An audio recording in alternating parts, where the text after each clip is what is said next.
Snow-capped mountains loomed over the dilapidated farm as 10-year-old Ethan clutched the single-dollar bill in his trembling hand. 3 months since losing his parents, the county fair's bizarre land auction had been his last hope. Something in his eyes had moved the ancient farmer to ignore all other bidders. Now this forgotten piece of mountain land was his, a place for him and his loyal German shepherd, Max, to call home. On their first morning, Max's frantic barking led Ethan behind the weathered barn where his powerful paws clawed at an old storm cellar door, rusted shut for decades. Strange markings carved into the ancient wood matched the odd medallion his father had always worn. What secret lay beneath that forgotten door? Why did his father never speak of this mountain? And could what Max had discovered truly be worth millions, or would it bring dangers that money couldn't solve?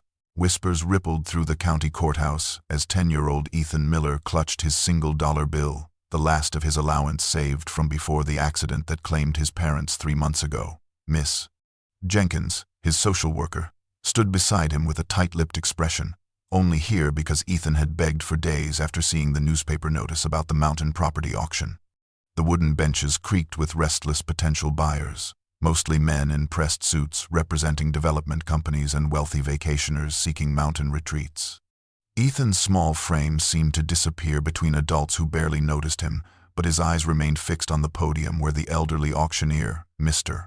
Harrison, adjusted his wire-rimmed glasses before announcing the final property of the day. Item 37. The old Caldwell Farm, 80 acres with existing structures, minimum bid $1, he declared, his voice echoing in the high-ceilinged room. Polite laughter scattered through the crowd at the absurdly low starting price for mountain land, even if the farm was reportedly dilapidated and remote. When Ethan's hand shot up, more laughter followed, but Mr. Harrison's eyes narrowed, studying the boy with unexpected intensity. The room fell silent as the old man seemed frozen in place, staring at something around Ethan's neck. Ethan instinctively touched the medallion his father had always worn, the only keepsake he had insisted on keeping when the social services had packed up their old life. Several other hands raised with serious bids, but Mr. Harrison kept his eyes locked on Ethan, something like recognition flickering across his weathered face. $1 from the young man, he announced, ignoring the other bidders completely. Before anyone could protest, he struck his gavel with startling force. Sold for $1 to the boy. The room erupted in confused objections, but Mr. Harrison silenced them with a stern glare. The auction rules permit any legal bid to be accepted at my discretion. This matter is concluded. Later, as Miss Jenkins angrily questioned the legality of a minor purchasing property, Mr. Harrison quietly arranged temporary guardianship papers that would allow Ethan to move to the farm under Miss Jenkins' weekly supervision. The boy has claim to this land beyond what you understand, was all the explanation he offered. 3 days later, Ethan stood in front of the weathered 2-story farmhouse, his few possessions packed in his school backpack, while his German shepherd, Max, bounded excitedly across the overgrown field. Miss Jenkins surveyed the property with obvious disapproval, noting the sagging porch, peeling paint, and distance from town. This is a 3-month probationary arrangement only, she reminded him, checking items off her clipboard. One sign of danger or neglect, and we're placing you back in the group home immediately. But Ethan barely heard her, his eyes taking in the sweeping mountain views, the ancient oak trees, the small barn in the distance. For the first time since losing his parents, something felt right, like invisible threads were pulling him exactly where he needed to be. As Miss Jenkins' car disappeared down the winding dirt road, Ethan knelt beside Max, burying his fingers in the dog's thick fur. "It's just us now, boy," he whispered, the mountain breeze carrying his words away. "We're home." Dawn broke over the mountains as Ethan awoke to Max's insistent barking from somewhere behind the house. Still in his pajamas, he stumbled outside, following the sound until he found his German shepherd frantically pawing at what appeared to be an old wooden door set into the ground near the back of the weathered barn. The morning dew soaked through Ethan's socks as he approached, noticing how the dog's powerful claws had already scraped away layers of dirt and moss to reveal intricate carvings etched into the ancient wood. Ethan's breath caught in his throat as he knelt down, wiping away more debris to reveal symbols that looked eerily familiar. With trembling fingers, he pulled his father's medallion from beneath his shirt, comparing the strange geometric patterns. They matched perfectly, as if the medallion was a key designed specifically for this door. Excitement surging through him, Ethan tried to lift the heavy door, pulling at the rusted iron handle until his palms were raw, but it refused to budge, seemingly sealed shut by decades of neglect, or perhaps something more deliberate. Max whined impatiently, circling the door and occasionally pressing his nose to the carvings as if he could sense something beyond the weathered wood.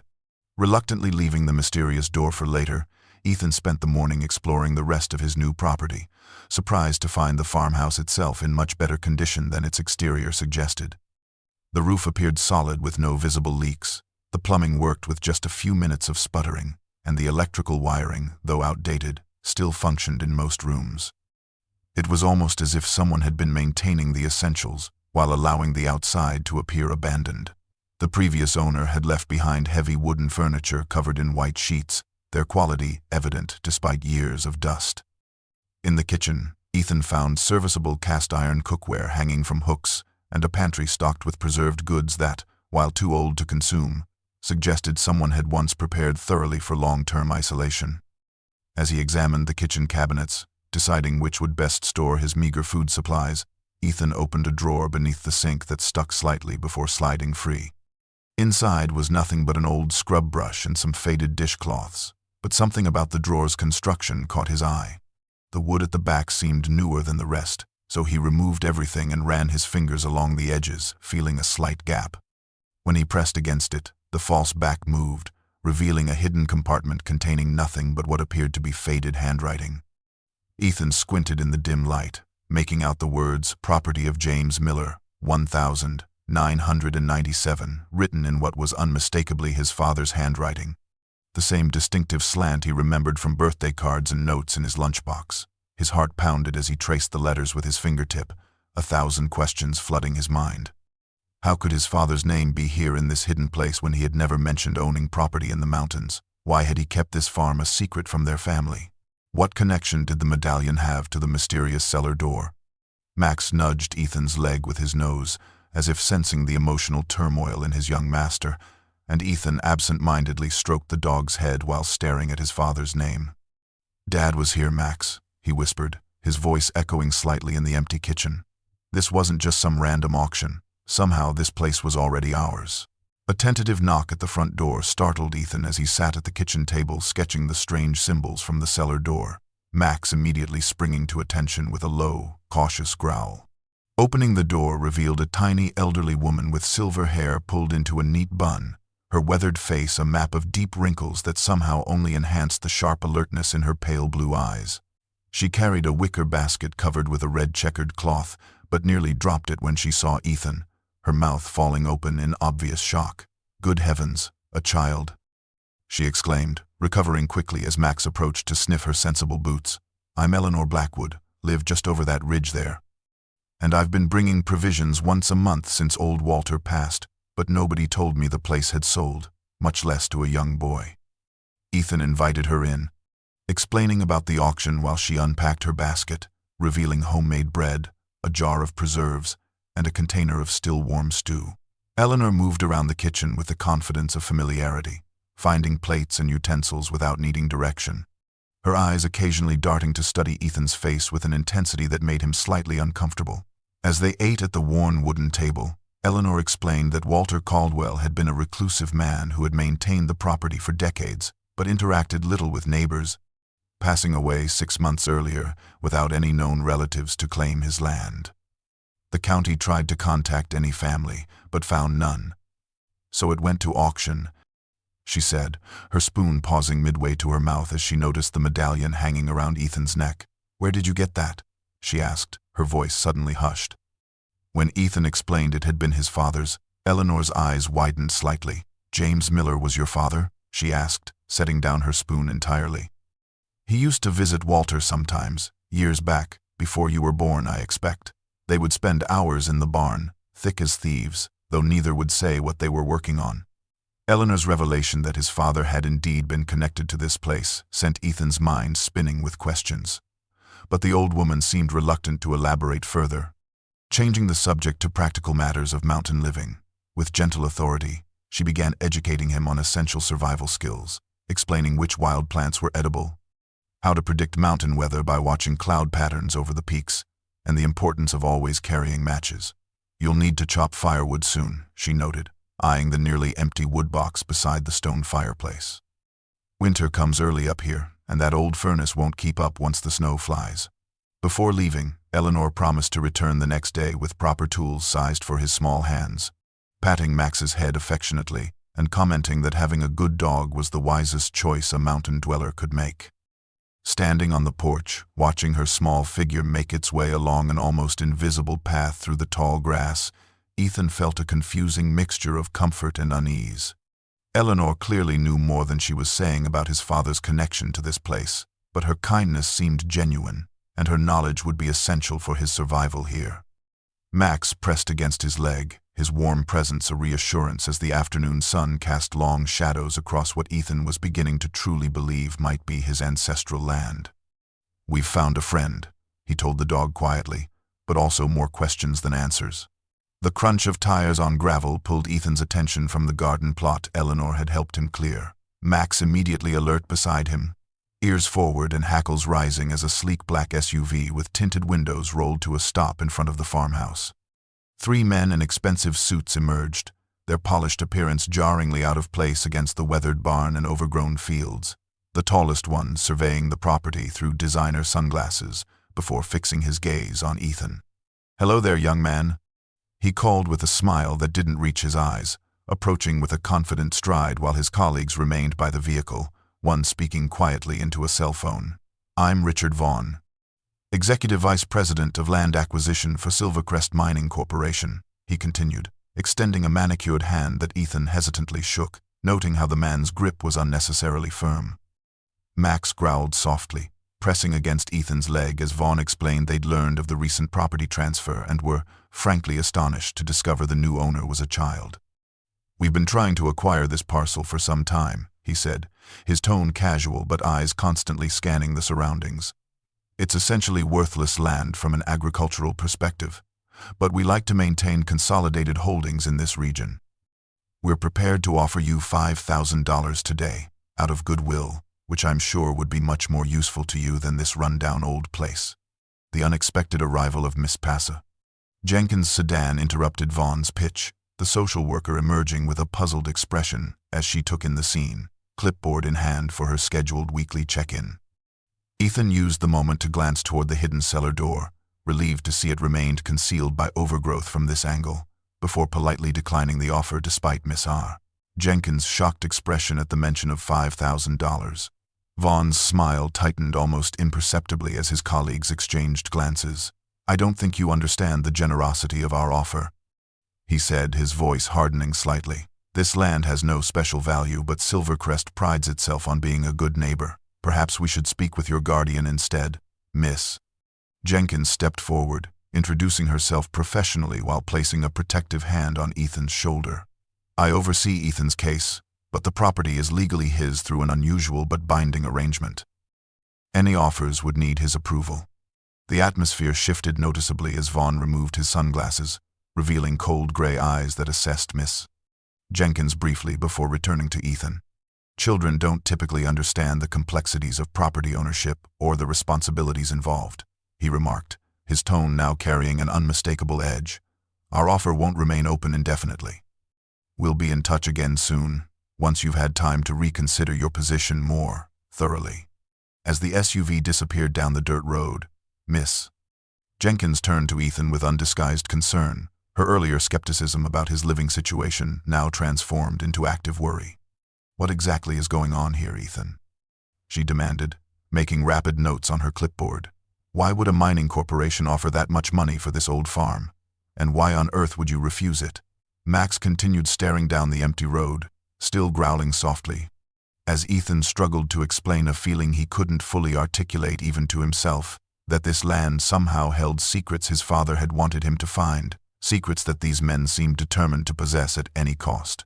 After the unsettling visit from Silvercrest Mining, Ethan couldn't sleep, his mind racing with questions about why strangers would offer thousands of dollars for land they claimed was worthless.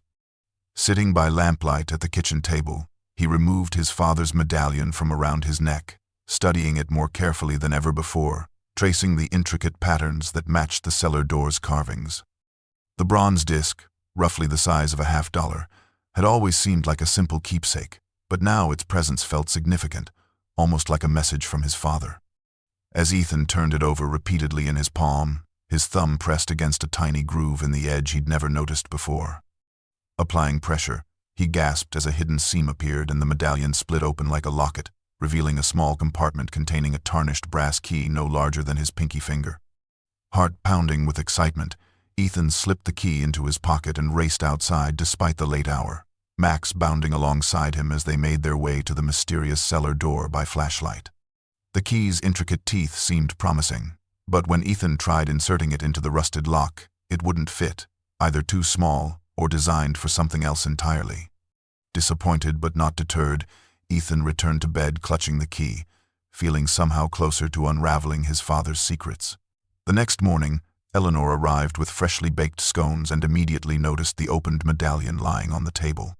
Her hands trembled slightly as she picked it up, examining it with wide eyes that reflected recognition and something like fear. "Where did you find this?" she whispered, running her weathered fingertip over the symbols. When Ethan explained it had been his father's prized possession, Eleanor sank heavily into a chair, the medallion cradled in her palm like something precious and dangerous. "This is a modified version of the old Mountain Mining Guild emblem," she explained, her voice unusually solemn. "The original guild was formed in the 1890 seconds when these mountains were first being prospected, but it evolved into something more selective." She pointed to additional markings around the edge that differentiated it from the standard guild symbol. These modifications mark membership in what some called the Guardians of the Peak, a secret society of sorts, though most folks dismissed them as local folklore. Eleanor explained that according to mountain legends, the Guardians protected certain locations from exploitation, believing some resources should remain untouched. They were said to hide valuable discoveries if they thought extraction would harm the land or if the materials could be dangerous in the wrong hands. Her eyes drifted to the small brass key Ethan had found. That wouldn't open the cellar. Guild members were known for their elaborate security systems. One key often led to another, with multiple layers of protection. She hesitated before adding, "Your father's visits to Walter always struck me as unusual. James was a geologist, not interested in farming, yet they spent hours poring over old maps and documents." Eleanor's revelations left Ethan speechless, his mind struggling to reconcile this mysterious version of his father with the straightforward, practical man who had taught him to ride a bike and helped with science projects. "So my dad was part of a secret society?" he finally asked, the question sounding ridiculous even as he spoke it. Eleanor shook her head slightly, her expression troubled. "I don't know for certain, but this medallion suggests he was at least connected to them. What matters now is that others clearly suspect something valuable is hidden on this property, something worth far more than $5,000. Eleanor's warnings about mountain winters prompted Ethan to explore the attic, searching for extra blankets and cold weather supplies as autumn winds began whistling through the valley. The dusty space under the eaves was cluttered with forgotten furniture and cardboard boxes, most filled with mundane household items that told him nothing about the farm's previous inhabitants or his father's connection to this place. As Ethan shifted a heavy oak dresser away from the wall, Max began scratching at the wooden floorboards beneath it, whining with the same intensity he'd shown at the cellar door. Kneeling beside his dog, Ethan noticed one floorboard seemed slightly different from the others, its grain pattern not quite matching. When he pressed on one end, the opposite side lifted just enough to get his fingers underneath. The hidden compartment revealed beneath was shallow but perfectly sized to contain a leather-bound journal, its cover worn soft with handling and emblazoned with his father's initials in faded gold leaf. Ethan's hands trembled as he opened it, immediately recognizing his father's handwriting, though the familiar script was recording unfamiliar symbols instead of normal words. Page after page contained what appeared to be coded entries, organized by dates spanning nearly 15 years, stopping just 2 years before Ethan's birth. Though most content remained indecipherable, occasional passages appeared in normal English, including one dated entry that made Ethan's breath catch. "The responsibility of protecting the mountain's heart weighs heavily, but like guardians across generations before us, we cannot allow its power to fall into hands motivated by profit rather than protection." Another readable segment mentioned the synthesis being nearly complete and security measures that will activate only for Clatter. those carrying the blood of stewards. When Eleanor arrived the following day, Ethan showed her his discovery, watching her face carefully as she gently turned the pages with obvious recognition. "Variation of the old miner's cipher," she murmured, fingers tracing the strange symbols. "Used to protect claim locations from claim jumpers back in the gold rush days, then adopted by the guild for their private communications." She promised to return with books that might help him decipher the journal, her expression both concerned and thoughtful as she added, "Your father and Walter were clearly involved in something significant, something they felt needed protection from outside interests." That evening, surrounded by the cryptography and local history books Eleanor had provided from her personal library, Ethan worked by lamplight at the kitchen table, slowly beginning to recognize patterns in the coded text. Certain symbols appeared repeatedly, likely representing common letters, while others seemed to indicate specific locations or materials. Max lay at his feet, occasionally raising his head as if sensing his young master's growing excitement with each small breakthrough. One partially decoded passage mentioned mineral compositions unlike any previously documented and applications that could revolutionize energy production if properly understood. Ethan's chest tightened, with a mixture of pride and longing, as he realized his father had been part of something truly important, something worth protecting at all costs. "He wanted me to find this," Ethan whispered to Max, running his fingers over a page where his own name appeared in code he was just beginning to understand. "Dad left clues he knew only I would follow." The black SUV returned 1 week later, this time accompanied by a second vehicle carrying what Ethan immediately recognized as surveying equipment, though they parked both at the edge of his property rather than approaching the house directly. Richard Vaughn strode up the gravel driveway flanked by a thin woman in a charcoal pantsuit, who carried a leather portfolio and introduced herself as Silvercrest's legal counsel. Miss Jenkins had arrived minutes earlier for her weekly check-in, and her eyes widened as Vaughn smoothly announced they were increasing their offer to $50,000. Laying out official-looking documents on the kitchen table that the lawyer described as existing mineral rights claims that precede current property ownership, Max, normally well-behaved around visitors, began growling the moment the Silvercrest representatives entered the house, his hackles raised and teeth bared, refusing to settle even when Ethan commanded him to sit. "This is more than generous," Vaughn said, ignoring the agitated German shepherd while pointing to the cashier's check his lawyer had produced.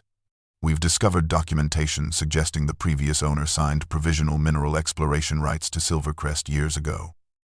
We could pursue this legally, but we prefer an amicable resolution." Miss Jenkins reviewed the documents with obvious concern, pulling Ethan aside to whisper urgently that this was a tremendous opportunity for his future. "This money could be placed in trust for your education," she insisted, her fingers nervously adjusting her glasses. "And frankly, these documents suggest they may have legal grounds to access the property regardless of your decision. But something about Max's behavior, the way he positioned himself between Ethan and the visitors, the uncharacteristic aggression from a dog who was typically friendly, reinforced Ethan's growing suspicion that the Silvercrest representatives were hiding their true motives.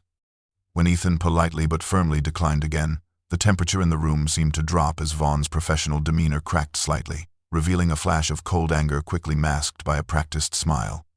"We'll need to conduct a property survey to establish the boundaries of our mineral claims," he stated rather than asked, gesturing toward the survey crew waiting at the property line. "Our documentation gives us legal right of access for this limited purpose." After a tense 30 minutes of watching surveyors place markers across his land, while Miss Jenkins made concerned phone calls to her supervisor, Ethan finally watched the Silvercrest vehicles depart, Vaughn's parting words hanging in the air like a threat. "We'll be submitting our findings to the county court next week. I suggest you reconsider our offer before then." Once they were gone, Max immediately calmed, returning to his normal gentle demeanor, which only strengthened Ethan's trust in the dog's instincts. Wandering his property at sunset after Miss Jenkins had left with a promise to consult the county about the legal documents, Ethan discovered something disturbing. Survey markers placed well off the main routes, including one suspiciously close to the hidden cellar door, and fresh footprints suggesting someone had been examining that area closely. Even more concerning, he found a small metal spike driven into the ground nearby with what appeared to be a miniature seismic monitoring device attached. They weren't just surveying boundary lines. They were actively searching for something specific, something underground. Removing the device and pocketing it, Ethan felt a cold certainty that Silvercrest knew far more about his property than they were admitting, and their interest had nothing to do with standard mineral rights. The town library occupied a small brick building on Main Street, its modest exterior belying the wealth of local historical records maintained within. Eleanor had suggested Ethan research both his family connections to the area and Silvercrest's operations, offering to watch Max outside since the librarian was notoriously strict about four-legged visitors. But the elderly woman had softened upon hearing Ethan's situation, allowing the well-behaved German shepherd to remain at his side as a special research assistant, settled at a corner table surrounded by local newspaper archives, county record microfiche, and a surprisingly detailed collection of regional mining history. Ethan began methodically working backward through his family tree. The dusty pages of a 1,960 property assessment revealed his first major discovery.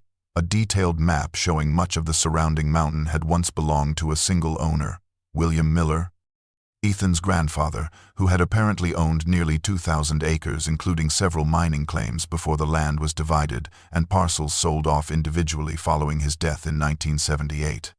The revelation that his family's connection to this land stretched back generations sent a jolt of excitement through Ethan, who quickly shifted to researching Silvercrest mining while occasionally scratching Max's ears as the dog lay patiently at his feet. What he uncovered in recent newspaper articles and environmental impact reports painted a disturbing picture of the corporation now pressuring him to sell.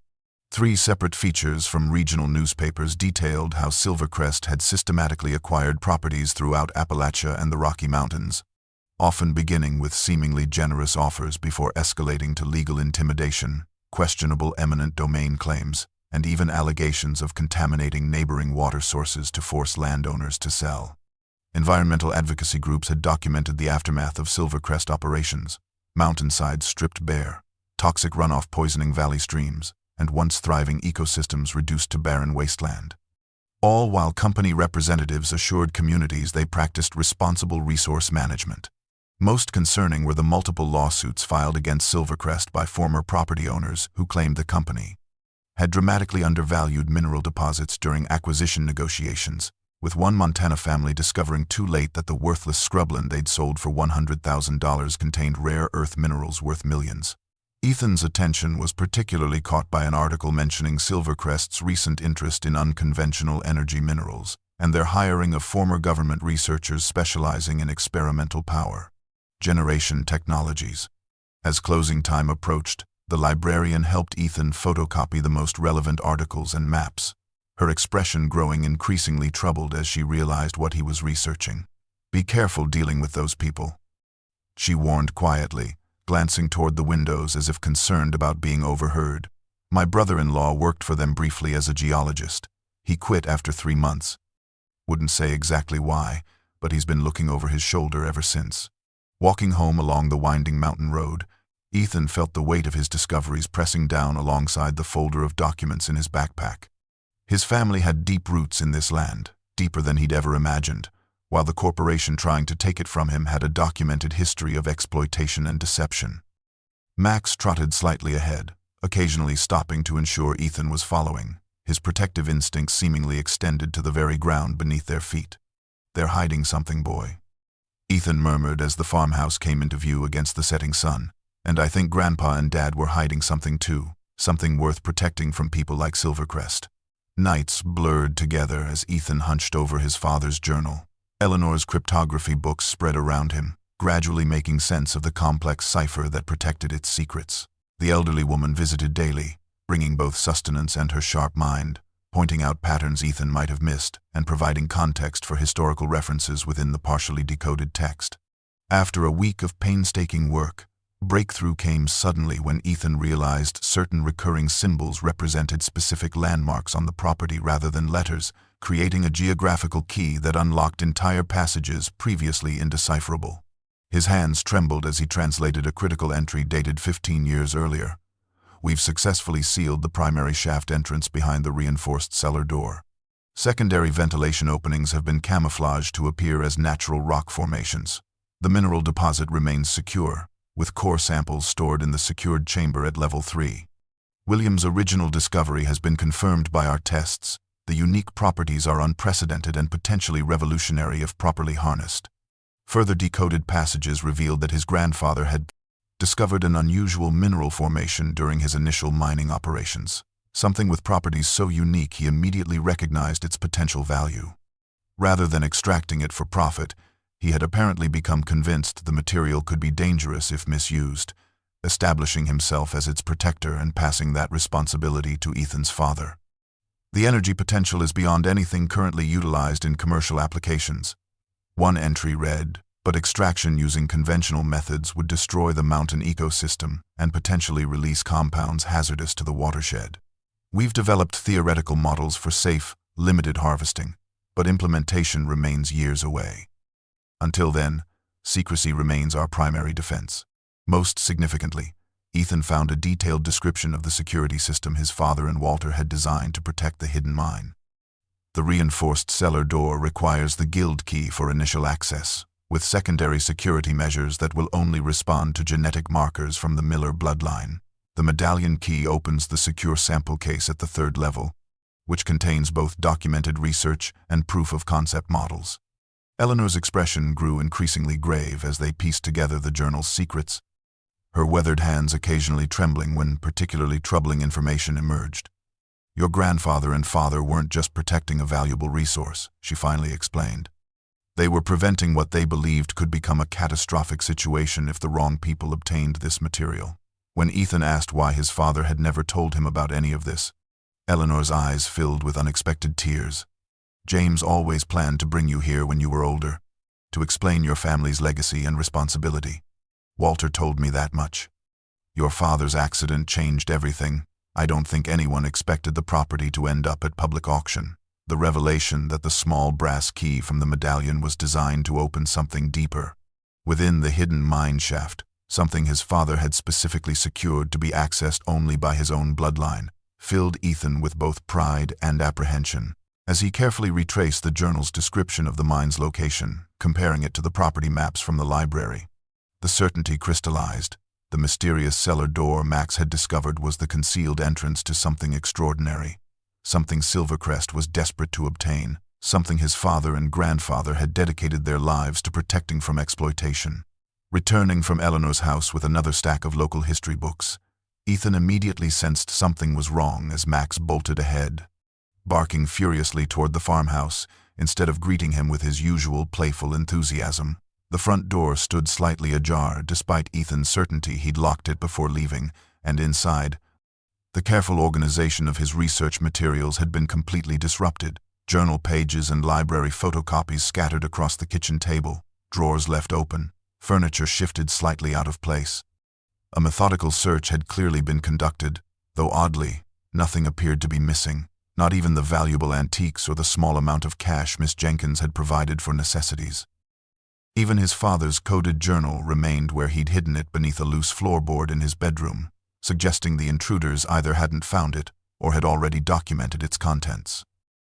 Max paced anxiously through the house, sniffing frantically at unfamiliar scents before racing outside, leading Ethan around the property in an urgent inspection that ended at the hidden cellar door. The area around the ancient wood had been cleared of overgrowth, the carved symbols now fully exposed, and fresh boot prints in the soft earth indicated several people had spent considerable time examining the door and attempting to open it, evidenced by new scratches around the lock mechanism and soil displacement, where someone had apparently tried digging around the edges. Shaken by the violation of his home, Ethan spent the afternoon resetting basic security measures, propping a chair against the front door handle and moving Max's sleeping position to the foot of the stairs where he would hear any nighttime intruders. Just after midnight, the ancient rotary phone in the kitchen jangled to life, its harsh ring startling Ethan from a restless sleep and sending Max into a frenzy of barking. The voice on the other end was deliberately disguised, deep and slightly mechanical as though filtered through some device. "The property isn't worth your life, kid. Take the money while the offer stands and leave that mountain. You're playing with forces beyond your understanding." Before Ethan could respond, the line went dead, the dial tone humming ominously in the darkened kitchen as Max continued growling at the phone, as if the threat itself had physical presence. The next morning, Ethan called Miss Jenkins immediately, his voice shaking as he reported the break-in and threatening call. surprised when she arrived less than an hour later with overnight bags and a determined expression.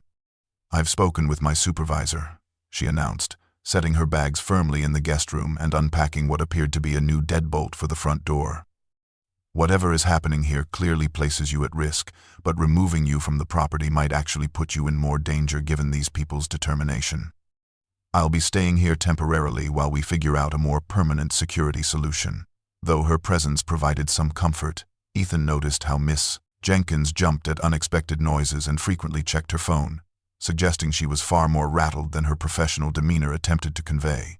That night, after Miss Jenkins had finally fallen asleep, Ethan sat with Max by the kitchen window, watching the moonlit property line for any sign of movement.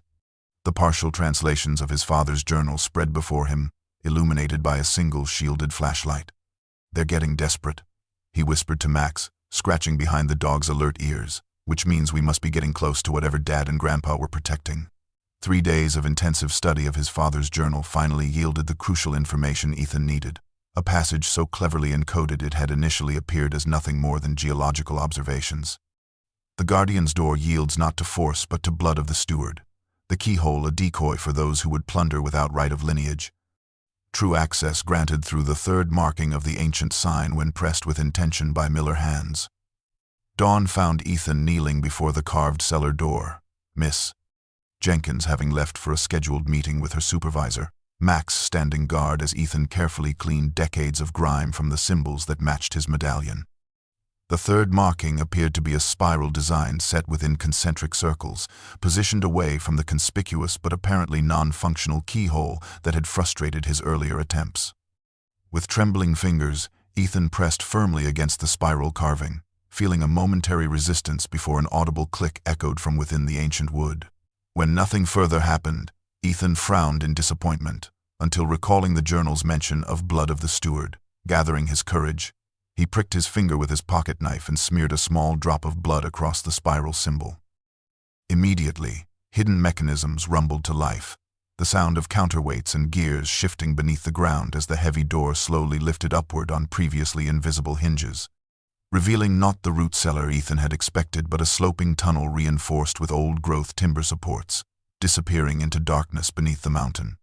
The air that rushed outward carried the mineral scent of deep earth and something else, a metallic tang that made the hair on Ethan's arms stand on end. Max didn't hesitate, plunging excitedly into the tunnel entrance while Ethan scrambled to grab the flashlight he'd brought, hurrying after his dog with equal parts trepidation and exhilaration. The tunnel extended approximately 50 feet before a partial collapse created a barrier of fallen rocks and splintered support beams, though a small gap remained near the ceiling that Max investigated eagerly, his tail wagging with excitement at the adventure. Ethan's flashlight revealed the tunnel walls were not rough-hewn but precisely cut, with strange veins of iridescent material occasionally glinting within the stone, unlike any mineral he'd seen in his school geology textbooks.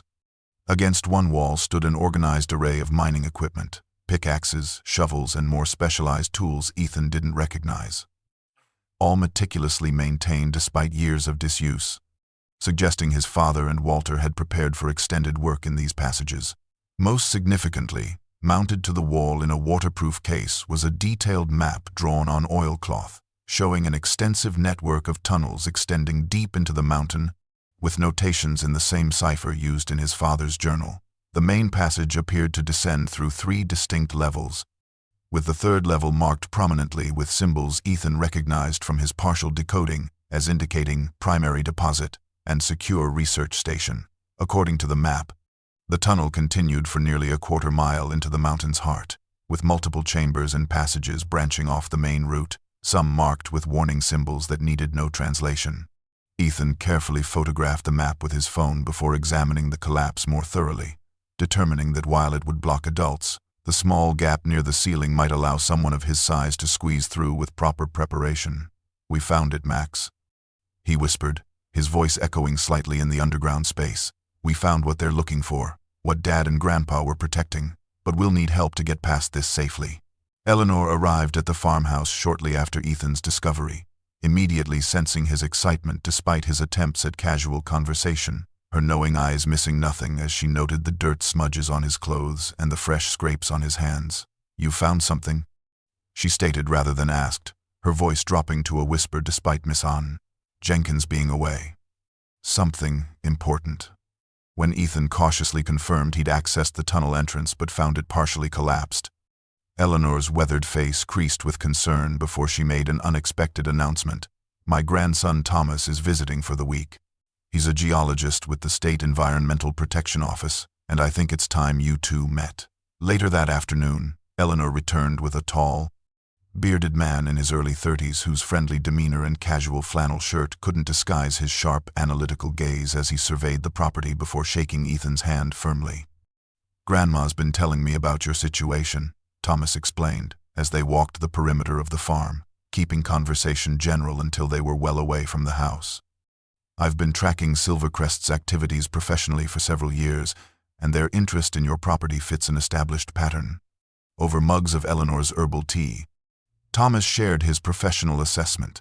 Silvercrest had been systematically acquiring properties throughout the region using increasingly sophisticated geological survey technology, including ground-penetrating radar and proprietary algorithms that identified valuable mineral deposits with remarkable precision. "They don't waste resources on worthless land," he emphasized, rubbing Max's ears as the German Shepherd had immediately accepted him as a friend. "Their recent focus on unconventional energy minerals has been particularly aggressive, and they've hired several former government researchers specializing in theoretical applications for rare earth elements." When Ethan hesitantly revealed what he'd found and showed Thomas the photographs of the tunnel map, the geologist's professional composure briefly faltered, his eyes widening as he studied the images with growing excitement. "This tunnel system is far more extensive than anything registered with the mining authority," he murmured, fingers tracing the pathways on Ethan's phone screen. "And these notations here suggest something extraordinary at the lowest level." Thomas explained that his training included mine safety and that he had equipment in his truck that would allow them to assess and potentially clear the collapsed section safely. "Whatever your family was protecting," he said, meeting Ethan's gaze with unexpected intensity, "Silvercrest wants it badly enough to engage in intimidation and possibly illegal surveillance. As an environmental protection officer, I have professional interest in ensuring they don't access anything that could damage the ecosystem." The three agreed to explore the tunnel the following morning, while Miss Jenkins attended an all-day training seminar in the nearby city, with Eleanor staying topside as lookout. As Thomas prepared to leave, he placed a reassuring hand on Ethan's shoulder, his expression both kind and serious. "Your father and grandfather clearly went to extraordinary lengths to protect whatever lies within that mountain. I believe they had good reason, and I'd like to help honor their legacy by ensuring it remains protected." For the first time since discovering the tunnel, Ethan felt genuine hope rising within him, the weight of responsibility suddenly lighter with the promise of knowledgeable assistance. Max seemed equally approving, walking Thomas and Eleanor to their car with his tail held high, occasionally looking back at Ethan as if to say their team was growing stronger just when they needed it most.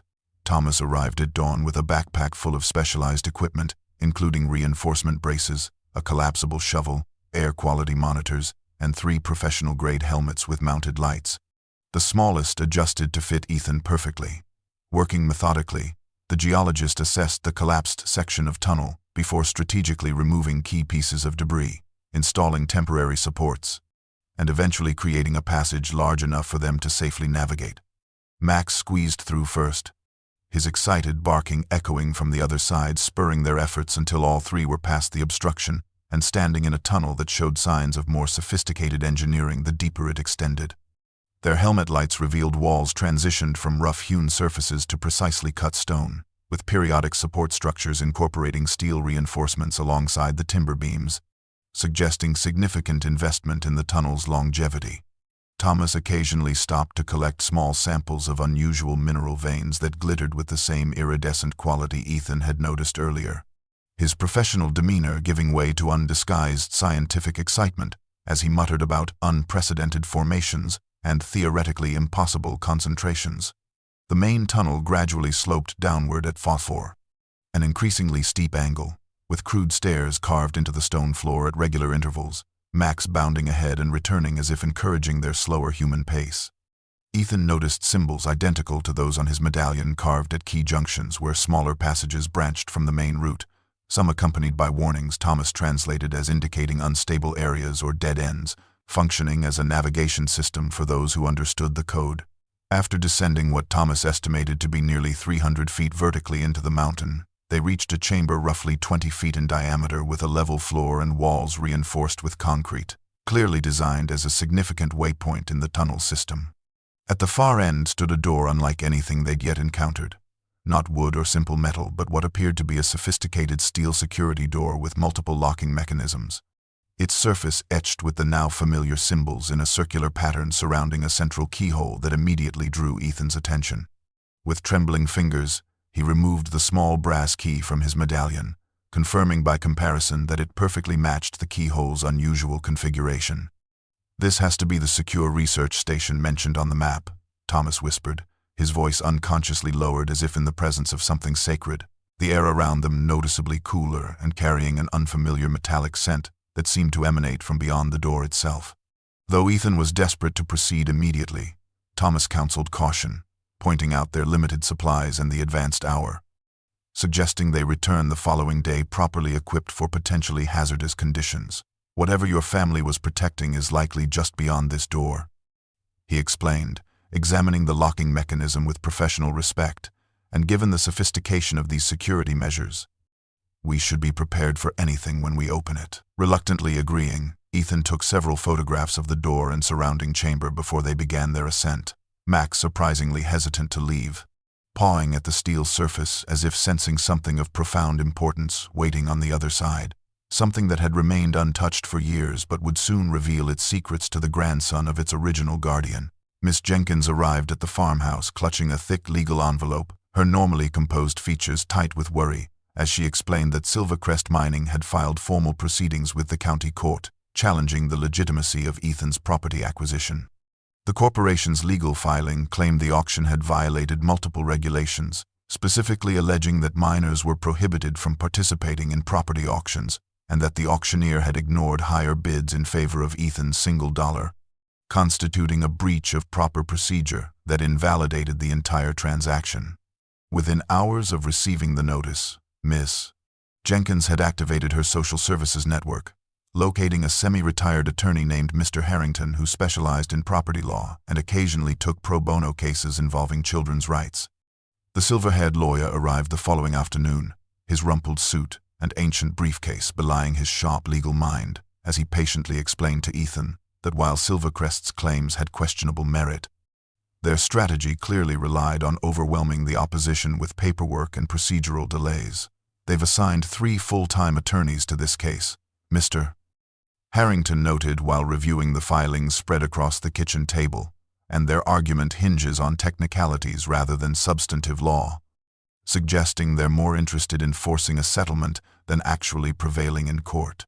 News of the legal challenge spread quickly through the small mountain community, creating unexpected divisions among people who had previously coexisted peacefully for generations. Many rallied behind Ethan, particularly older residents who remembered his grandfather and viewed Silvercrest as unwelcome outsiders threatening their way of life, bringing casseroles and offering statements supporting the auction's legitimacy. Others, however, were swayed by Silvercrest's public relations campaign emphasizing economic development, with company representatives hosting a town hall meeting where they promised to create 50 new jobs and establish a community improvement fund if allowed to develop underutilized resources in the area.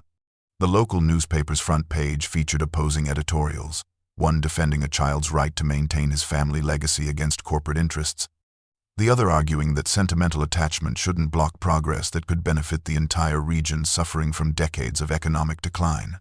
Eleanor reported that heated arguments had broken out at the general store and the church potluck, lifelong friends suddenly finding themselves on opposite sides of a debate that seemed to crystallize deeper tensions about tradition versus progress. As preliminary hearings approached, the resource imbalance became increasingly apparent, with Mr.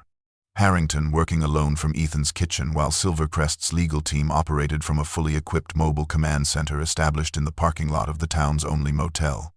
Miss Jenkins, now staying at the farm nearly full-time despite her supervisor's concerns about professional boundaries, spent evenings helping organize evidence and statements from supportive community members while simultaneously managing her regular caseload. The strain began showing in Ethan's academic work, his remote learning assignments frequently submitted late as he divided his attention between schoolwork, the legal proceedings, and the secrets still waiting to be uncovered in the mountain tunnel.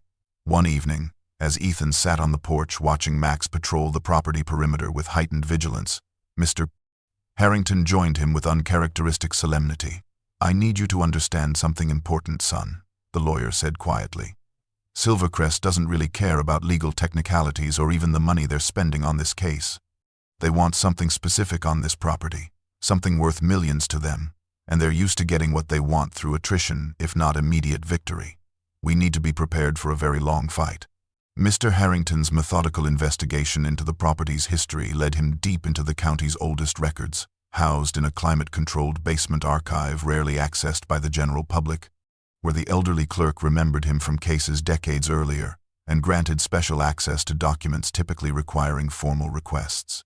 After 3 days of painstaking research through fragile, yellowed papers and bound ledgers with fading ink, the attorney returned to the farmhouse, clutching a leather portfolio with barely contained excitement, spreading its contents across the kitchen table as he explained his breakthrough discovery.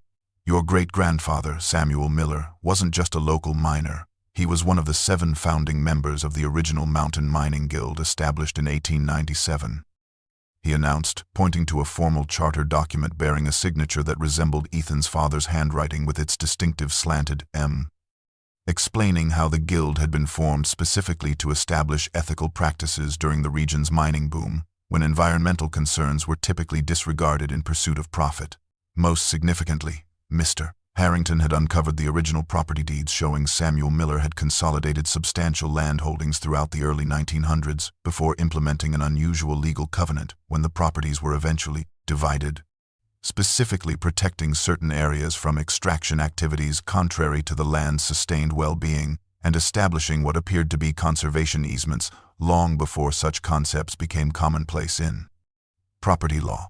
This covenant was written with remarkable foresight, the attorney noted, examining the precise legal language that created protections for specific geographical coordinates within the mountain property. And while some of the provisions utilize archaic terminology, the fundamental restrictions remain legally enforceable, despite attempts by various entities to challenge them over the decades. While the adults pored over these historical documents, Max had been digging with unusual determination near the ancient oak tree, marking the property's eastern boundary, his powerful paws excavating with purpose rather than random canine curiosity, eventually unearthing a mud-covered metal container that he proudly delivered to Ethan's feet with expectant eyes. The rectangular tin box, approximately the size of a thick hardcover book, proved to be watertight despite years underground, its hinged lid protected by a simple clasp rather than a lock, suggesting it had been purposefully buried rather than accidentally lost.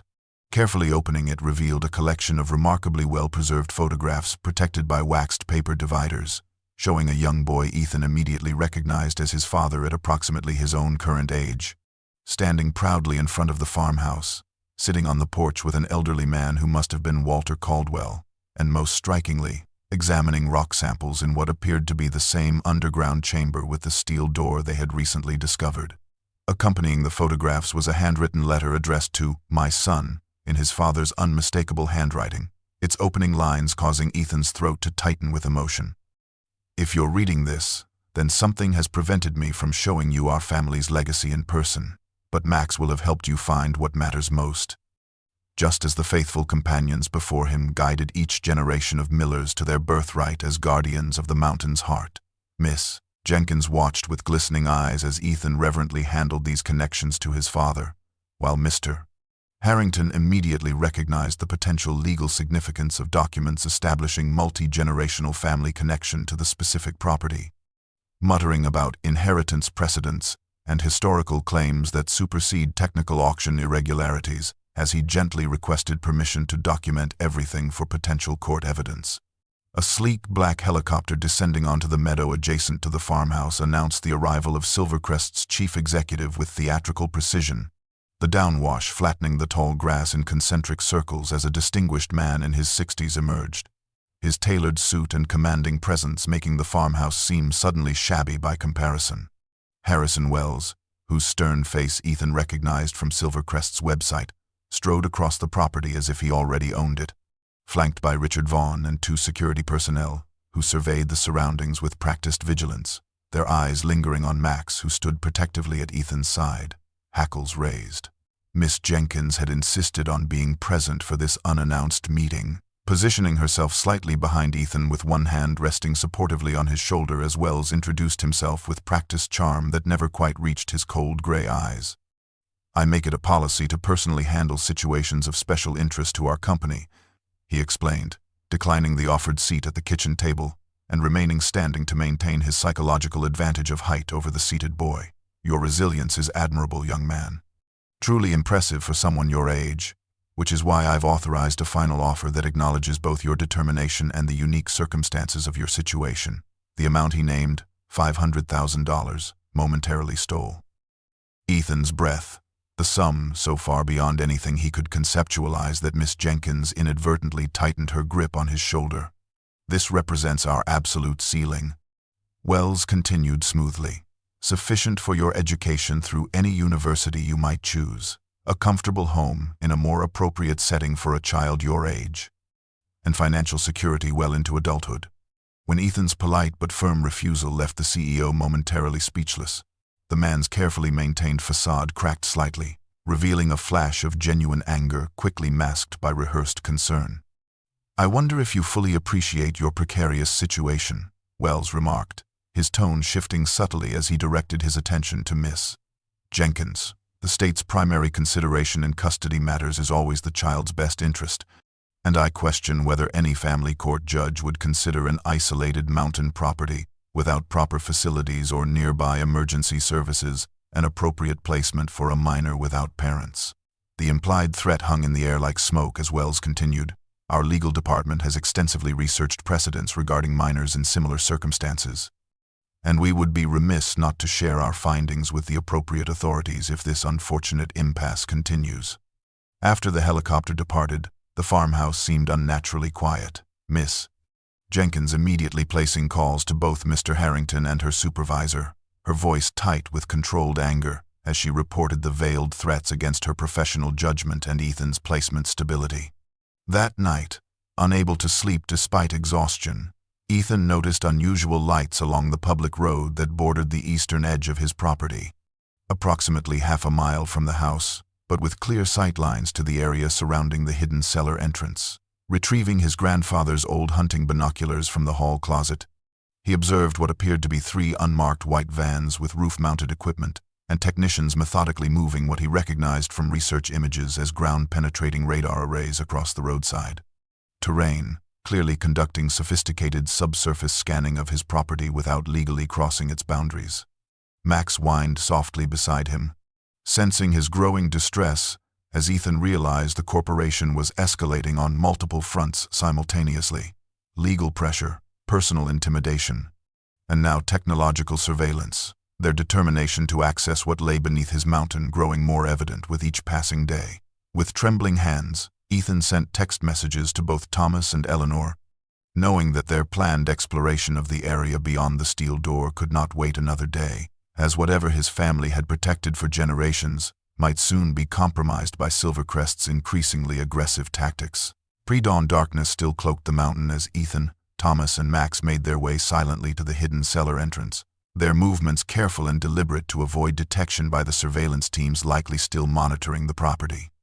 Thomas had brought additional equipment this time: advanced air quality sensors, sample collection containers, and a digital camera with specialized lenses for documenting mineral formations, all carefully packed alongside emergency supplies should anything go wrong deep within the mountain. The journey through the now familiar tunnel seemed quicker than before, their shared sense of urgency propelling them past the collapsed section and down the sloping passageway until they once again stood before the imposing steel door with its intricate locking mechanism. Ethan's hands trembled slightly as he removed the small brass key from his medallion, Thomas shining his helmet light directly on the lock as the boy inserted it with deliberate precision, feeling resistance followed by a series of mechanical clicks as ancient tumblers shifted within. The door opened with surprising smoothness given its apparent age, well balanced on hidden hinges, revealing a chamber approximately 15 feet square with a ceiling reinforced by steel support beams and walls lined with specialized equipment that Thomas immediately identified as advanced geological research technology, some appearing custom-built rather than commercially manufactured. Workbenches covered in protective canvas sheets occupied the center of the room, while glass-fronted cabinets containing carefully labeled rock samples lined the far wall, each specimen glowing with the same iridescent quality they had observed in the tunnel veins, but more concentrated and vibrant. Max moved cautiously through the space, sniffing each corner before settling near a desk positioned beneath the room's sole light source, a narrow shaft extending upward through the mountain that would admit natural light during daytime hours, now dark but obviously designed for both illumination and ventilation. On the desk sat a leather-bound journal significantly larger than his father's, its cover embossed with the initials W.M. and secured with a simple cloth ribbon rather than a lock, suggesting its creator had expected it to remain protected by the outer door's security. Opening it revealed his grandfather William Miller's meticulous documentation spanning nearly 30 years, beginning with the initial discovery in 1953 of what he had named luminite, an unprecedented mineral formation with unique electromagnetic properties that defied conventional scientific classification. The journal detailed hundreds of experiments conducted in this very chamber, progressively documenting the mineral's extraordinary capacity to amplify and store energy with nearly perfect efficiency, potentially revolutionizing power generation technology if properly harnessed. Later entries showed growing concern as William realized the military applications that would inevitably be pursued if the mineral's properties became widely known, particularly its theoretical potential as an energy weapon component with devastating capabilities, if militarized. The final sections, written in increasingly urgent language, outlined his decision to conceal the discovery and establish a multi-generational guardianship, ensuring the mineral would remain protected until humanity developed the ethical framework necessary to utilize it solely for beneficial purposes rather than exploitation or weaponization. Thomas's scientific excitement was evident as he carefully examined samples under a portable microscope he had brought, occasionally muttering technical terminology that conveyed both wonder and concern, while Ethan found himself overwhelmed by the weight of legacy contained in this hidden chamber. His grandfather's brilliant discovery, his father's continued research and protection, and now his own unexpected role as the next guardian of something that could either transform civilization for the better or provide unprecedented destructive capability if controlled by entities like Silvercrest, motivated purely by profit and power. Dawn light gradually filtered through the ventilation shaft as Thomas worked with unwavering concentration, transforming the hidden chamber into an impromptu laboratory by setting up portable scientific equipment alongside the vintage devices William Miller had left decades earlier, the contrast between old and new technology highlighting the timelessness of the discovery they were examining. The geologist's initial excitement had transformed into reverent focus as he conducted a series of increasingly sophisticated tests on the smallest sample fragments, his expression shifting from professional interest to genuine awe, as each analysis confirmed properties that defied conventional mineral classification, occasionally murmuring technical observations that Ethan could only partially comprehend despite his scientific aptitude. Based on these initial readings, the energy conductivity ratio is exponentially higher than anything currently used in commercial applications, Thomas explained, while comparing spectroscopic results to reference data on his tablet. And the crystalline structure exhibits quantum-level stability that theoretically shouldn't be possible in naturally occurring formations. As Thomas progressed through more advanced analyses, the true magnitude of the discovery emerged, not merely a rare mineral, but a potentially revolutionary energy material with properties that could transform global power systems if properly utilized, its estimated market value reaching billions of dollars even under the most conservative projections. More significant than the material's inherent value, however, was William Miller's methodical documentation of a sustainable extraction process that would preserve the mountain's ecological integrity while harvesting the mineral in quantities sufficient for research and limited application, a stark contrast to the devastating strip mining techniques Silvercrest typically employed that would destroy the entire ecosystem while actually compromising the mineral's unique properties through excessive extraction. Your grandfather was decades ahead of contemporary environmental engineering, Thomas marveled as they carefully reviewed the journal's detailed extraction schematics. developing a precision harvesting method that maintains the mountain's structural integrity while preserving the mineral's quantum coherence. Something Silvercrest's brute force approach would irreparably damage within days of beginning operations. The realization crystallized simultaneously for both of them.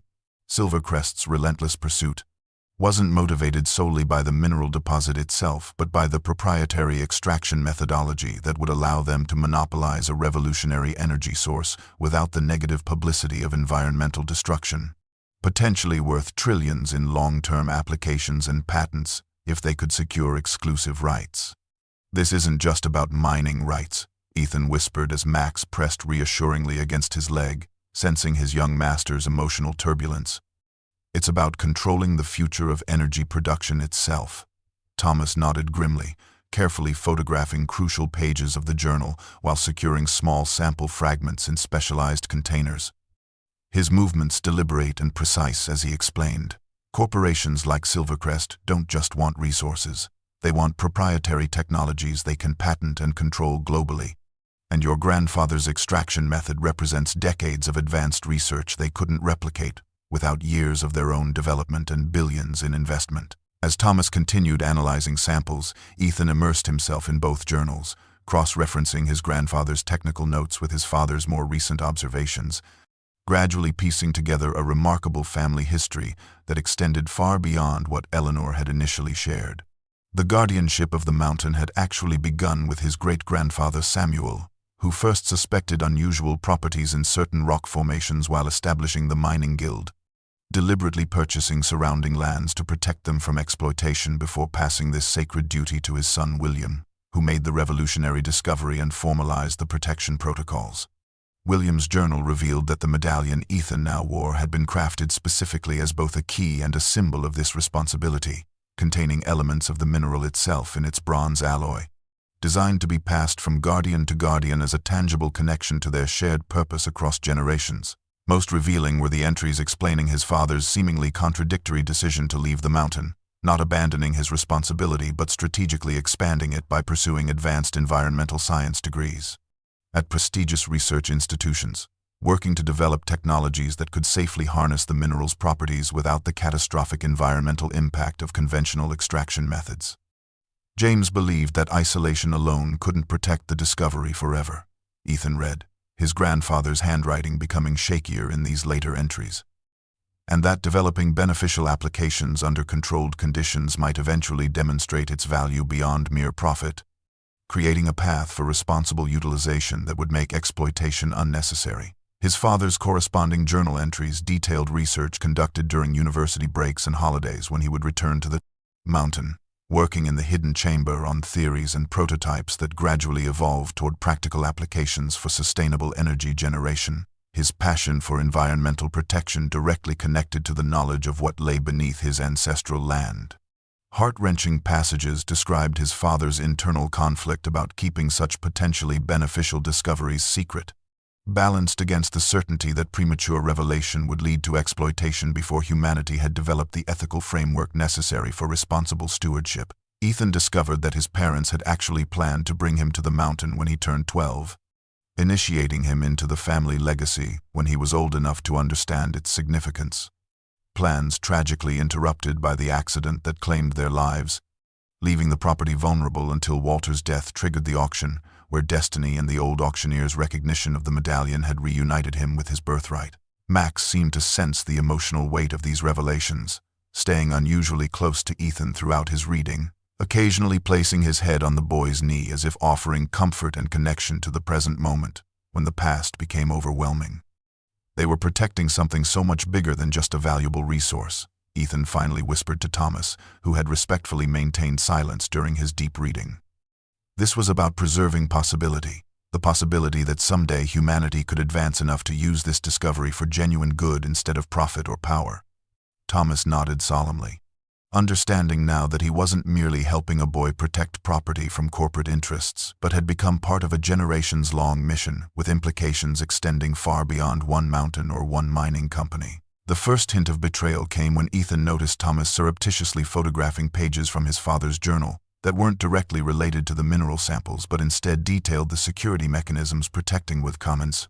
The tunnel system, his supposedly casual movements, too deliberate to be innocent documentation. Later that afternoon, while Thomas stepped outside, supposedly to get better cell reception for comparing data with university research databases, Max's anxious behavior drew Ethan to the window where he observed the geologist having an intense conversation on his phone, occasionally glancing toward the house with an expression of conflict that raised immediate alarm. When Thomas returned, his explanation about signal strength contradicted the 5 bars clearly visible on his phone screen, cementing Ethan's growing suspicion that their trusted ally might not be as forthright as he appeared. Acting on instinct honed by months of protecting his property, Ethan created a diversion about needing Thomas's help rearranging furniture upstairs, using the opportunity to secretly collect both journals and the medallion key, hiding them in a hollowed-out book in the library that had been his father's childhood favorite, marking it with a subtle sign only Max would recognize if retrieval became necessary. That evening, after Thomas departed with promises to return the following day with more specialized equipment, Ethan confided his concerns to Miss Jenkins, who agreed to help monitor the property overnight despite her skepticism about Thomas's potential duplicity, pointing out his professional reputation and family connection through Eleanor. Darkness had barely settled over the mountain when Max's low growling at exactly 11:17 p.m. alerted Ethan to movement near the property line, drawing him to the attic window with the night vision monocular Thomas himself had ironically provided for wildlife observation. The sight that confirmed his worst fears unfolded with nightmarish clarity in the green-tinted view, Thomas leading 3 men in Silvercrest security uniforms directly toward the hidden cellar entrance, his familiar figure unmistakable as he gestured with practiced confidence, clearly explaining something about the access point to men carrying specialized equipment. Miss Jenkins immediately called Mr. Harrington while Ethan desperately tried reaching Eleanor, eventually receiving a tearful call back from the elderly woman who arrived at the farmhouse 30 minutes later looking suddenly frailer than ever before. Her normally erect posture collapsed under the weight of her grandson's betrayal. "I suspected he was in trouble," she confessed as they watched from darkened windows while Thomas supervised the Silvercrest team's unsuccessful attempts to open the blood-locked cellar door. "But I never wanted to believe he would go this far." Eleanor revealed that Thomas had accumulated significant gambling debts during graduate school that had followed him despite his professional success, recently becoming more desperate as loan sharks threatened increasingly severe consequences, creating vulnerability that Silvercrest's intelligence network would easily have identified and exploited. "They probably offered enough to clear his debts completely," she whispered, tears tracking down her weathered cheeks as she watched her grandson betray not only Ethan but generations of mountain guardians before him, with enough left over to appear life-changing to someone already compromised by desperation. Dawn revealed what the darkness had concealed, a fleet of heavy machinery assembled at the edge of Ethan's property, where the public road provided legal access. Bulldozers and excavation equipment bearing the Silvercrest logo positioned strategically to begin cutting directly into the hillside that concealed the underground tunnel system. Miss Jenkins immediately recognized the violation, documenting the incursion with her phone camera while simultaneously contacting both Mr. Harrington and the State Environmental Protection Agency, her social worker training in crisis management proving unexpectedly valuable as she coordinated an emergency response. By mid-morning, local news vans had arrived following anonymous tips about corporate overreach against a recently orphaned child, their cameras capturing footage of massive excavators beginning to bite into Ethan's land despite his tearful protests to workers who avoided eye contact while following their supervisor's directives. Eleanor had contacted every community ally they had, resulting in a human chain of elderly neighbors, environmental activists, and concerned citizens temporarily blocking the machinery's advance, while Max patrolled the property line with territorial determination, occasionally barking warnings at workers who strayed too close to the boundary stakes. Mr. Harrington arrived breathlessly, having driven through the night after filing emergency motions with the county judge, waving papers triumphantly as he announced the temporary restraining order he'd secured based on trespassing statutes and environmental protection regulations requiring assessment before any significant earth-moving activities. Sheriff deputies reluctantly enforced the order despite obvious sympathy for the jobs Silvercrest promised, requiring all machinery to cease operations pending judicial review, leaving massive equipment frozen in place like mechanical predators temporarily denied their prey. The corporate response was immediate and overwhelming. 3 black SUVs delivering a team of attorneys who established an impromptu command center in the nearby field. Complete with satellite communications and digital document processing, their coordinated efforts focused on having the restraining order lifted through emergency appeals, citing economic necessity and questioning Mr. Dodd, Harrington's procedural compliance. As this legal battle unfolded, Harrison Wells himself appeared at Ethan's door, this time without pretense of courtesy, his expression cold and calculating as he named his final offer. $5 million cash, with documentation already prepared for immediate transfer. "Let's dispense with the charade, young man," he stated flatly while Miss Jenkins recorded the conversation on her phone. "Our geological surveys confirm what your family has hidden for generations. A mineral deposit with unique electromagnetic properties that could revolutionize energy production.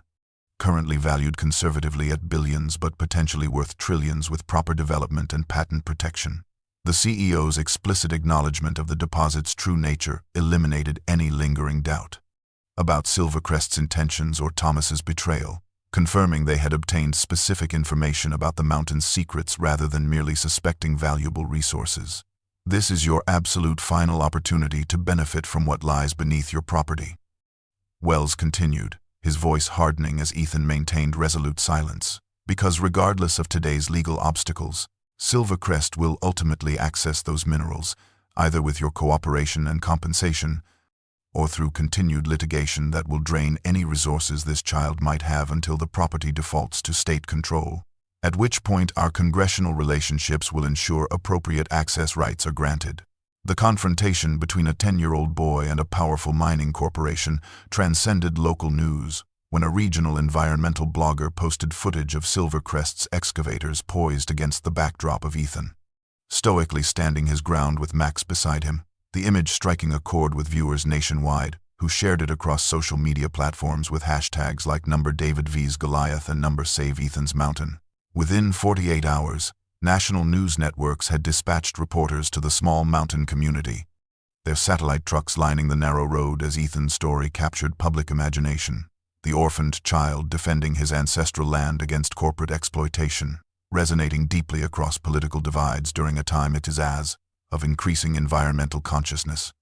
Environmental organizations mobilized with remarkable speed, their well-organized activists arriving in waves to establish a protest camp at the property boundary, complete with solar panels, communication equipment, and legal observers documenting every Silvercrest movement while amplifying Ethan's story through their established networks. Renowned environmentalists and conservationists issued statements of support, several offering expert testimony for upcoming hearings, while indigenous land rights advocates drew powerful parallels between Ethan's struggle and historical patterns of resource exploitation on native lands, broadening the coalition rallying around the young guardian.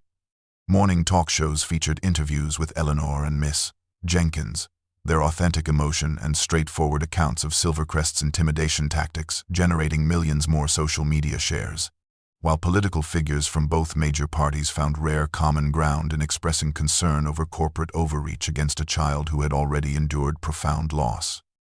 The unexpected spotlight forced the corporation to temporarily retreat from direct confrontation, their machinery remaining idle as public opinion crystallized decisively against them.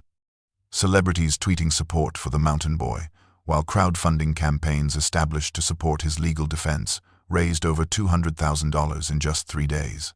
Silvercrest's hastily organized public relations counteroffensive fell flat when their spokesperson was confronted on live television with documentation of their environmental violations in other communities, the resulting viral clip further damaging their already deteriorating public image.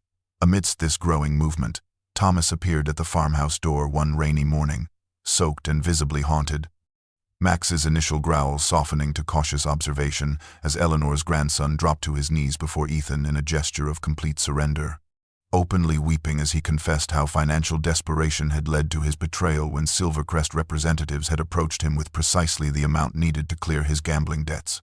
"I've made a terrible mistake that can never be fully repaired," he admitted as Miss Jenkins recorded his statement, "but I want to try making partial amends by sharing what I've learned inside their operation." Thomas revealed that after providing initial information about the tunnel system, He had been brought into strategy meetings where executives discussed the mineral deposit's true valuation, a minimum of $11 million based solely on known samples, with internal projections suggesting potential applications worth billions if proprietary extraction methods could be secured. He described late-night sessions where executives openly discussed strategies for manipulating local officials, identifying financial vulnerabilities in potential opponents, and calculating exact figures for what they termed acceptable collateral damage to surrounding properties through groundwater contamination.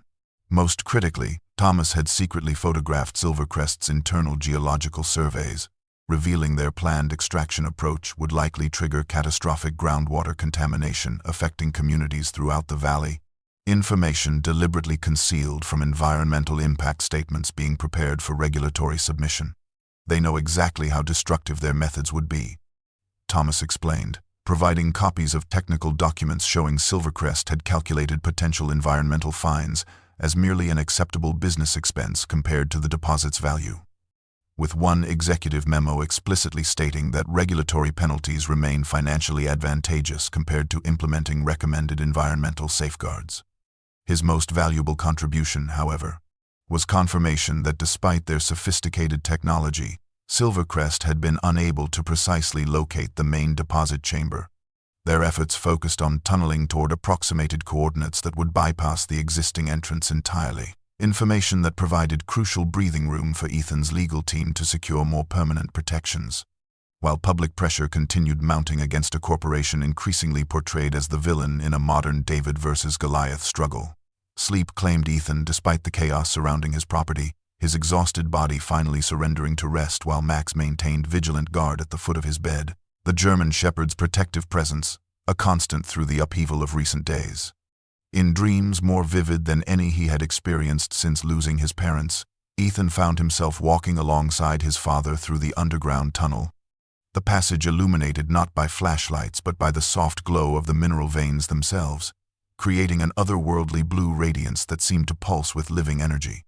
"This mountain was never about money, Ethan," his father said in that familiar voice that made the boy's heart ache with recognition, his father's hand warm and solid on his shoulder despite existing only in dreams. "It has always been about responsibility to something greater than ourselves, a duty to protect what could change the world until the world is ready to change properly." His father guided him through the dream tunnel, to stand before a crystalline formation larger than any they had discovered, its facets reflecting light in mesmerizing patterns, while his father explained that true guardianship wasn't about hiding treasures away forever, but ensuring they emerged under the right conditions, at the right time, in the right hands. "The mountain doesn't belong to us, Ethan. We belong to the mountain, entrusted with its gifts across generations until the moment comes to share them wisely." The dream shifted as his mother appeared beside them, her gentle smile exactly as Ethan remembered, adding her own wisdom to the guidance. "Sometimes protection means finding the right partners who share your values, not bearing the burden alone." Together they led him deeper into the mountain's heart, where the tunnel opened into a vast chamber Ethan had never seen, filled with extraordinary formations that seemed to respond to his presence, glowing more intensely as he approached them, his father explaining that the mineral recognized the bloodline of its guardians through some property science had yet to understand. "This is why Silvercrest could never access its full potential," his father explained, running his hand along a pulsing vein that brightened at his touch. "The mountain chooses its guardians, and it would withhold its greatest gifts from those seeking only profit." Ethan woke with the first light of dawn, the dream's clarity lingering with unusual persistence as Max stirred beside him, somehow sensing the shift in his young master's energy and determination. Without hesitation, Ethan requested Miss Jenkins' help contacting the Environmental Research Center at the State University, his voice steadier than it had been in days as he outlined his unexpected proposal during a video conference with the center's astonished director, offering an unprecedented partnership to develop and implement his grandfather's sustainable extraction methodology under strict ethical guidelines. "My family has protected this discovery for generations," Ethan explained with surprising poise for a 10-year-old addressing respected scientists. "Not to hoard it, but to prevent its exploitation until it could be used for genuine good rather than mere profit." The 7 researchers present at the virtual meeting exchanged looks of amazement as Ethan methodically presented pages from his grandfather's journal documenting the sustainable extraction process, a technique decades ahead of contemporary environmental engineering that would allow access to the mineral's properties while preserving the mountain's structural and ecological integrity. The proposal he outlined was revolutionary in its approach. University researchers would receive exclusive access to study and develop applications for the mineral using only the precise, minimal-impact extraction methods his grandfather had designed, with all commercial proceeds directed to a newly established foundation dedicated to ethical resource management and environmental protection rather than private enrichment. As the university representatives asked increasingly technical questions, Ethan answered with both the knowledge gleaned from his family's journals and an intuitive understanding that seemed to come from somewhere deeper, as if the mountain itself were guiding his responses through some connection established across generations of guardianship.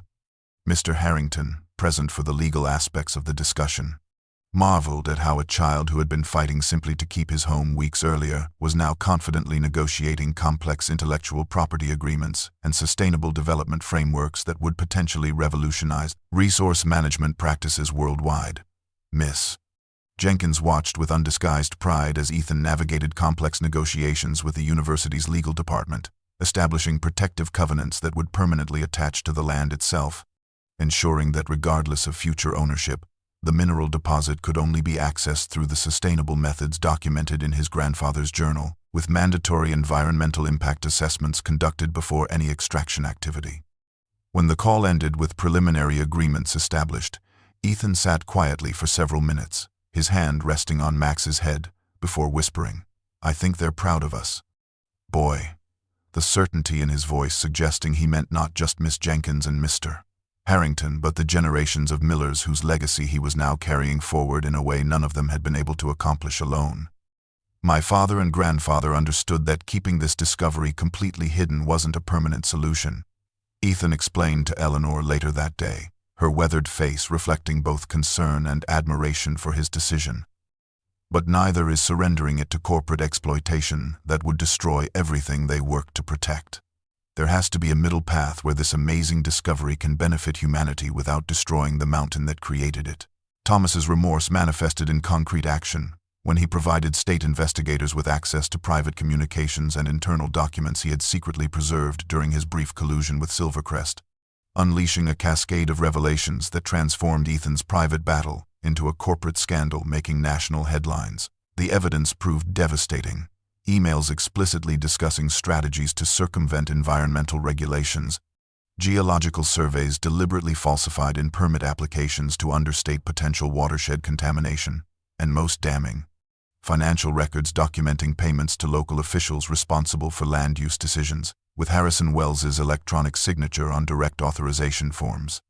Federal agencies launched coordinated investigations into securities fraud when whistleblowers from Silvercrest's financial department came forward with proof the company had misrepresented the mountain property's potential value to shareholders while simultaneously arranging massive personal stock options for executives to be exercised immediately following acquisition, a clear pattern of market manipulation that triggered automatic trading suspensions. As headlines multiplied daily with new allegations, Silvercrest's stock value collapsed, losing 60% of its market capitalization in a single week, as institutional investors hastily distanced themselves from the growing scandal. Pension funds and university endowments, publicly announcing divestment from what financial commentators now labeled the most toxic stock in the energy sector. The dramatic implosion accelerated when the state attorney general announced criminal investigations into attempted bribery of regulatory officials, with preliminary evidence suggesting a systematic corporate practice rather than isolated incidents, prompting Silvercrest's board of directors to place Harrison Wells and 6 other executives on immediate administrative leave, while legal teams scrambled to negotiate cooperation agreements that might spare the corporation itself from criminal prosecution. Lower-level employees began coming forward with testimonies of being pressured to falsify environmental impact reports or face termination, creating a damning picture of a corporate culture built on intimidation and ethical compromises, while formerly silent competitors in the mining industry revealed they had lost bids to Silvercrest despite offering better terms to landowners, suggesting widespread corruption throughout the company's acquisition processes. National environmental organizations seized the moment to highlight similar corporate practices across the resource extraction industry, using Silvercrest as a case study in congressional hearings, exploring the need for stricter oversight and accountability in mining operations, with several lawmakers specifically referencing the Ethan Miller case as evidence that existing regulations favored corporate interests over both environmental protection and individual property rights. Amid this corporate meltdown, the judge overseeing Silvercrest's claim against Ethan's property issued a blistering dismissal, citing extraordinary bad faith and apparent criminal intent underlying the plaintiff's actions, while taking the rare step of awarding punitive damages and legal fees to be paid to Ethan's defense fund, effectively ending any legitimate corporate claim to the mountain property. Thomas's public testimony before state regulatory committees proved particularly damaging.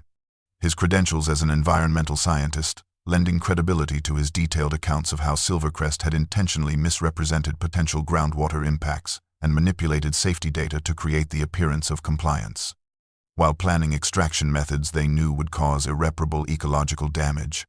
Most powerful was his emotional description of their calculated exploitation of his financial vulnerability, revealing how company investigators had meticulously researched his gambling debts before approaching him with an offer precisely calibrated to his desperation, demonstrating the corporation's systematic approach to compromising potential opponents through personal weakness. His voice breaking during televised hearings, Thomas described the moment he realized that helping Silvercrest would mean betraying not just Ethan, but an entire community whose water supply would have been irreversibly contaminated by the proposed extraction methods. His testimony resonating with millions of viewers who saw in his struggle the universal conflict between immediate financial relief and lasting ethical consequences.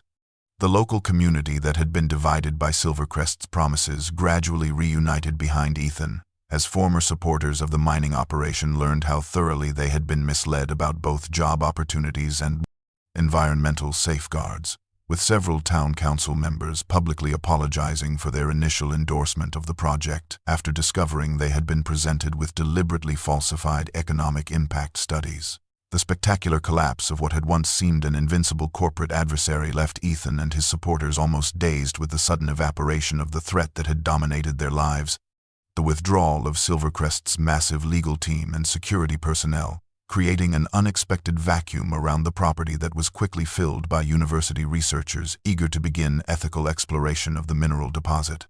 Under the strict protective covenants Ethan had established, as excavators and drilling equipment were removed from the property boundary, replaced by the university's more modest research vehicles and careful survey teams, Ethan watched from his porch with Max at his side, feeling not triumph, but rather quiet certainty that his father and grandfather would approve of the balanced path he had chosen, neither complete secrecy nor unfettered exploitation, but thoughtful stewardship that honored both the mountain's gifts and humanity's potential to use them wisely.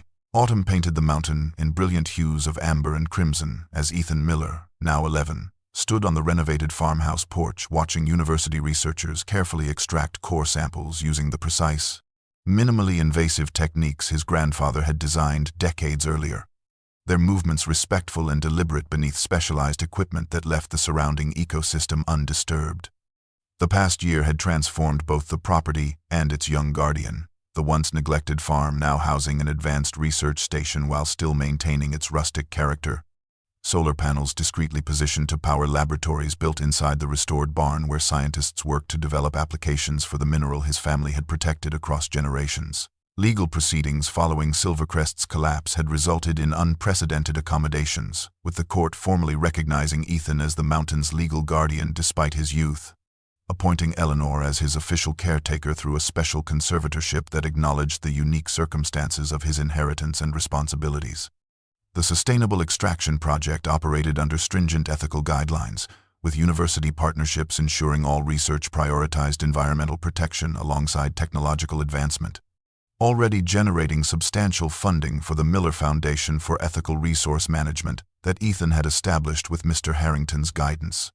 Initial projections suggested the first phase alone would produce over $11 million in development grants and limited commercial applications, with all proceeds directed toward environmental restoration projects and educational initiatives rather than private profit, fulfilling his father's vision of responsible stewardship. Ms. Jenkins still visited weekly. Though her professional oversight had evolved into something closer to family friendship, her fierce advocacy during the crisis earning her a permanent place in Ethan's gradually expanding circle of trusted allies. Thomas, having completed a rigorous rehabilitation program for his gambling addiction, had found redemption through dedicated work with conservation organizations. His geological expertise, now serving environmental protection rather than corporate interests, though he maintained respectful distance from the mountain itself, understanding some breaches of trust create permanent boundaries. Most meaningful to Ethan was the evening ritual he shared with Max, walking the property boundaries at sunset just as his father and grandfather had done. The German shepherd now sporting a small bronze replica of the Guardian medallion on his collar, crafted by Eleanor from a tiny fragment of the original, symbolizing the continuation of their protective legacy to the next generation of faithful companions.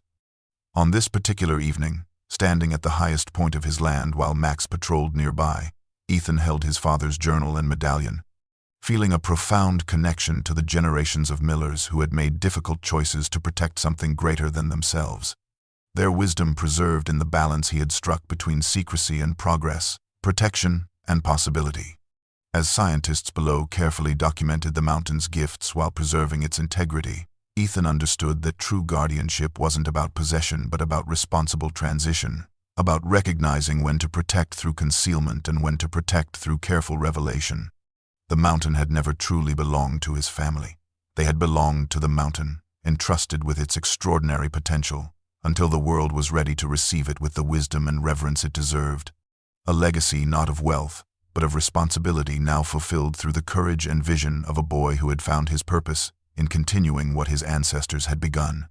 The town that had once been divided now pointed to their mountain with pride, the story of the Miller legacy becoming part of local lore shared with visiting tourists. While Ethan balanced his guardian responsibilities with a specially tailored education program that combined traditional schooling with hands-on scientific mentorship from the researchers who had become like extended family, preliminary applications of the mineral were already showing revolutionary potential in energy storage systems that could make renewable power sources viable alternatives to fossil fuels worldwide. Each breakthrough carrying forward the vision his grandfather had preserved through decades of patient protection. Sometimes at night, Ethan would dream of his parents standing beside him on this same hilltop, their presence as real as the mountain beneath his feet, their pride palpable as they witnessed their son's growth into the role they had always intended for him. The future stretched before him with both tremendous responsibility and limitless possibility. The $11 million, just the beginning of what the mountain might eventually offer humanity when approached with respect rather than greed. But for now, with Max leaning warmly against his leg and the evening breeze carrying the scent of pine and promise, Ethan Miller was simply grateful to be exactly where he belonged.